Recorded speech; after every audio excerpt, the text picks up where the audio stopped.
ఈ వీడియో చూస్తున్న అందరికీ నా నమస్కారాలు. మనం ప్రీవియస్ వీడియోలో కుజగ్రహం 5వ భావం నుండే ఫలితాలు అనేవి ఏ విధంగా ఉంటాయనే విషయాన్ని డిస్కస్ చేసాం. ఈ వీడియోలో మనం జనరల్ స్మాల్ టాపిక్ అయిన ఎంటీ హౌసెస్ గురించి మనం డిస్కస్ చేద్దాం. అంటే ఒక భావంలో ఎటువంటి గ్రహం అనేది లేనప్పుడు ఆ భావ ఫలితాలను మనం ఎలా నిర్ణయించాలి అనే విషయాన్ని మనం ఈ వీడియోలో తెలుసుకునే ప్రయత్నం చేద్దాం. మన వేదిక్ ఆస్ట్రాలజీలో మనం ఎక్కువగా 9 గ్రహాలు మాత్రమే కన్సిడర్ చేస్తాము. కాకపోతే ఈ కాన్సెప్ట్కి అప్లికేబుల్ అయ్యే ఇంకో 2 గ్రహాలు అనేవి ఉన్నాయి. అవి మన వేదిక్ ఆస్ట్రాలజీలో ఎక్కువ సాఫ్ట్వేర్స్లో ఆ గ్రహాలు అనేవి అసలు కనిపించవు. ఆ గ్రహాలు ఏంటంటే మండి అండ్ అలాగే యురేనస్ అన్నమాట. ఈ 2 గ్రహాలు సహజంగా పాపత్వం పొందిన గ్రహాలు. అందుకే ఈ గ్రహాలు 3, 6, 11 ఉపచయ స్థానాలు ఉంటే మంచిది. వేరే భావాలు ఉన్నట్లయితే ఆ భావాలకు సంబంధించిన కారకత్వాన్ని దెబ్బతీసే ప్రయత్నం అనేది చేస్తారన్నమాట. సో నేను ఫైనల్గా చెప్పే విషయం ఏంటంటే, ఒక భావం అనేది ఎంటీగా ఉంది అనే కంక్లూజన్కి వచ్చే ముందు మీరు ఫస్ట్గా వేరే సాఫ్ట్వేర్స్ యూజ్ చేసి ఈ మండి గ్రహం కానీ లేకపోతే ఈ యురేనస్ గ్రహం కానీ ఆ భావంలో ప్లేస్ అయిందో లేదో ఒకసారి చెక్ చేసుకునే ప్రయత్నం చేయండి. ఇప్పుడు మనం ప్రజెంట్ కాన్సెప్ట్లోకి వచ్చినట్లయితే ఒక భావం అనేది ఖాళీగా ఉంది అని మనం నిర్ధారించుకున్న తర్వాత మనం చూడాల్సిన విషయం ఏంటంటే, ఆ భావానికి సంబంధించిన అధిపతి ఏ విధంగా ప్లేస్ అయ్యాడు అండ్ అలాగే ఆ భావాన్ని ఏ గ్రహాలు చూస్తున్నాయి అనే ఈ 2 విషయాన్ని మనం ప్రధానంగా చూడాలన్నమాట. ఆ భావాధిపతి ప్లేస్మెంట్ అనేది ఎక్కడుంటే బాగుంటుంది అనే విషయాన్ని మనం చెప్పాలంటే, అసలు ఆ భావాధిపతి సహజంగా శుభత్వం పొందిన గ్రహమా లేకపోతే సహజంగా పాపత్వం పొందిన గ్రహమా? ఒకవేళ సహజంగా శుభత్వం పొందిన గురువు కానీ చంద్రుడు కానీ పాపగ్రహాలతో కలవని బుధుడు కానీ లేకపోతే శుక్రుడు కానీ ఈ గ్రహాలు అయితే ఎక్కువగా కేంద్ర స్థానాల్లో యోగిస్తాయి. అలా కాకుండా సహజంగా పాపత్వం పొందిన రాహుకేతువులు, శని, రవి ఈ గ్రహాలు అయితే ఎక్కువగా ఉపచయ స్థానాల్లో అండ్ అలాగే కోణ స్థానాలు యోగిస్తారు, కానీ ఆ భావాన్ని కొద్దిగా దెబ్బతీసే ప్రయత్నం అనేది చేస్తారన్నమాట. ఈ విధంగా ముందుగా మనం ఆ గ్రహానికి తగినట్లుగా అనుకూలమైన ప్లేస్మెంట్లో ఉందా లేదా అనే విషయాన్ని మనం చూసిన తర్వాత ఆ గ్రహం అనేది ఎంతవరకు బలంగా ఉంది అనే విషయాన్ని చూడాలన్నమాట. అంటే ఆ గ్రహం అనేది ఎక్కువగా స్వక్షేత్రాల్లో ఉచ్చరాశులు ఉంటే చాలా మంచి విషయంగా చెప్పచ్చు. కనీసం దిగ్బలాన్ని కోల్పోకుండా మిత్రక్షేత్రాల్లో ఉన్న అది కూడా మంచి విషయంగానే మనం చెప్పచ్చు అన్నమాట. ఈ విధంగా మనం ఆ గ్రహం యొక్క పొజిషన్ చూసాము అండ్ అలాగే బలాన్ని చూసాము. ఇక తర్వాత మనం ఏం చూడాలంటే ఆ గ్రహం అనేది ఏ గ్రహంతో కలిసింది అనే విషయాన్ని కూడా మనం చూడాలన్నమాట. మన లగ్నానికి శుభగ్రహాలతో కలిస్తే ఇంకా బాగా బలంగా పనిచేసే అవకాశం ఉంటుంది. అలా కాకుండా మన లగ్నానికి పాపగ్రహాలతో కలిస్తే అప్పుడు ఆ భావానికి సంబంధించిన విషయాల్లో ప్రాబ్లమ్స్ అండ్ ఇష్యూస్ అనేవి క్రియేట్ అవుతాయి అన్నమాట. అండ్ అలాగే ఇక తర్వాత ప్రధానంగా ఆ భావాన్ని అసలు ఏ గ్రహాలు చూస్తున్నాయి అండ్ అలాగే ఆ భావాధిపతి మీద ఏ గ్రహాల యొక్క వీక్షణ ఉంది అనే విషయాన్ని కూడా మనం నిర్ధారించుకోవాలన్నమాట. ఇందాక చెప్పిన విధంగానే మా లగ్నానికి శుభగ్రహాలు కనుక ఆ భావాన్ని కానీ లేకపోతే ఆ భావాధిపతిని కానీ చూస్తున్నట్లయితే వచ్చే ఫలితాలు అనేవి పాజిటివ్గా ఉంటాయి. అలా కాకుండా మా లగ్నానికి పాపగ్రహాలు కనుక ఆ భావాన్ని కానీ లేకపోతే ఆ భావాధిపతిని కానీ చూస్తున్నట్లయితే ఆ నెగిటివ్ ఆస్పెక్ట్ వల్ల ఆ భావానికి సంబంధించిన ఫలితాల వల్ల మనం ఇబ్బందులు గురయ్యే అవకాశం అనేది ఉంటుందన్నమాట.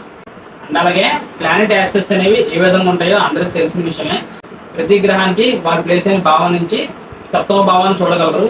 గురుగ్రహం విషయానికి వచ్చినట్లయితే ఈ సప్తమ దృష్టితో పాటు 5, 9 ప్రత్యేక దృష్టి అనేవి ఉన్నాయి. అలాగే శని గ్రహానికి 3, 10 ప్రత్యేక దృష్టి అనేవి ఉన్నాయి. ఇక చివరిగా కుజగ్రహానికి 4, 8 ప్రత్యేక ఆస్పెక్ట్స్ అనేవి ఉన్నాయనే విషయం అందరికీ తెలిసిన విషయమే. కానీ నేను నమ్మే విషయం ఏంటంటే, రాహుకేతు గ్రహాలు కూడా ఇదే విధంగా ప్రత్యేక దృష్టిలు ఉన్నాయి అనే విషయాన్ని నేనైతే నమ్ముతాను. ఆ ప్రత్యేకమైన ఆస్పెక్ట్స్ ఏంటంటే 5వ దృష్టి అండ్ అలాగే 9వ దృష్టి అనేవి రాహుకేతువులకు ఉంటాయి అన్నమాట.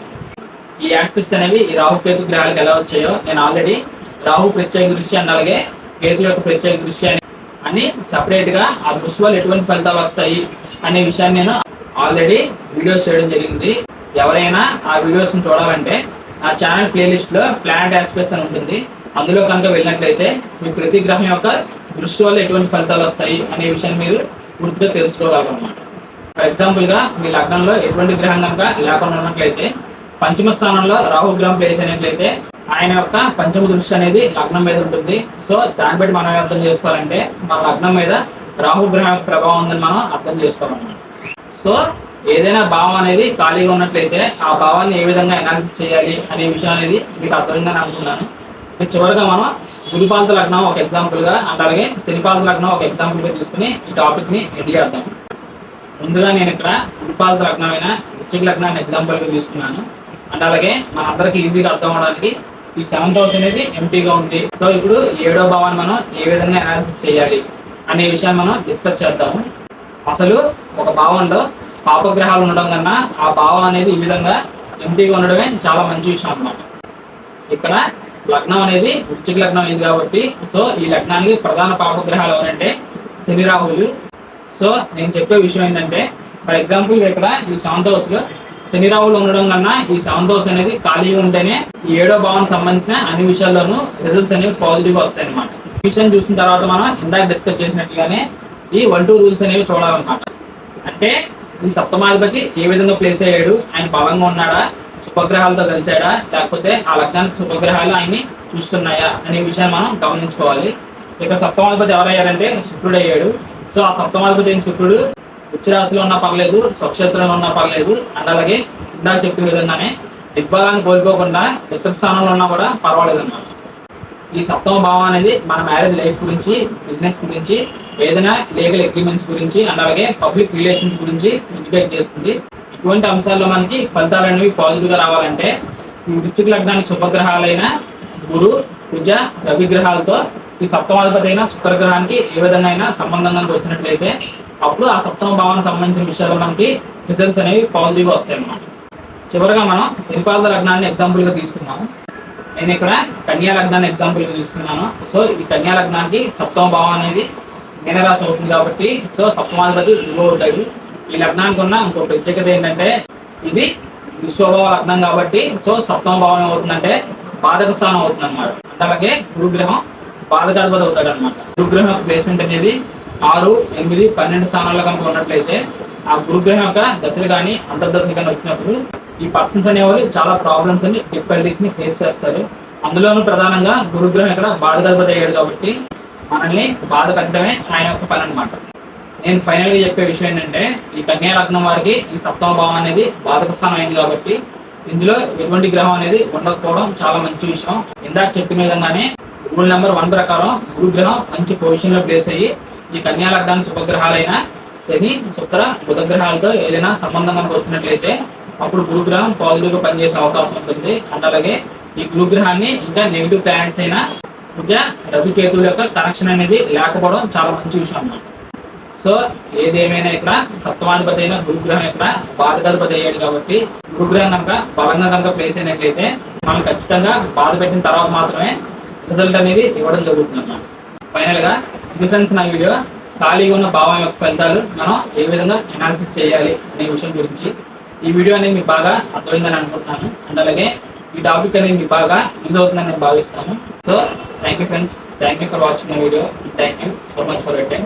నా సైడ్ నుంచి చిన్న రిక్వెస్ట్ ఏంటంటే మీరు ఎవరైనా కొత్తగా ఈ వీడియో చూస్తున్నా లేకపోతే నా ఛానల్ చూస్తున్నా ఇందులో ఉన్న కంటెంట్ కనుక మీకు ఇన్ఫర్మేటివ్గా అనిపించినట్లయితే తప్పకుండా నా వీడియోని లైక్ చేసి నా ఛానల్ సబ్స్క్రైబ్ చేసినట్టు సపోర్ట్ చేస్తారని నేను ఆశిస్తాను. ఈ కాన్సెప్ట్లో మీకు ఇంకా ఏదైనా డౌట్స్ ఉంటే తప్పకుండా కమెంట్ చేయండి. చివరిగా ఎవరికైనా పర్సనల్గా కన్సల్టేషన్ తీసుకోవాలి అనే ఉద్దేశం ఉన్నట్లయితే స్క్రీన్ మీద కనిపిస్తున్న నెంబర్కి వాట్సాప్ కాల్ చేయండి. నేను వచ్చే అప్కమింగ్ వీడియోలో మరి ఇంట్రెస్టింగ్ వీడియోస్తో మీ ముందుకు వచ్చే ప్రయత్నం అనేది ఖచ్చితంగా చేస్తాను. అప్పటి వరకు bye friends, see you very soon.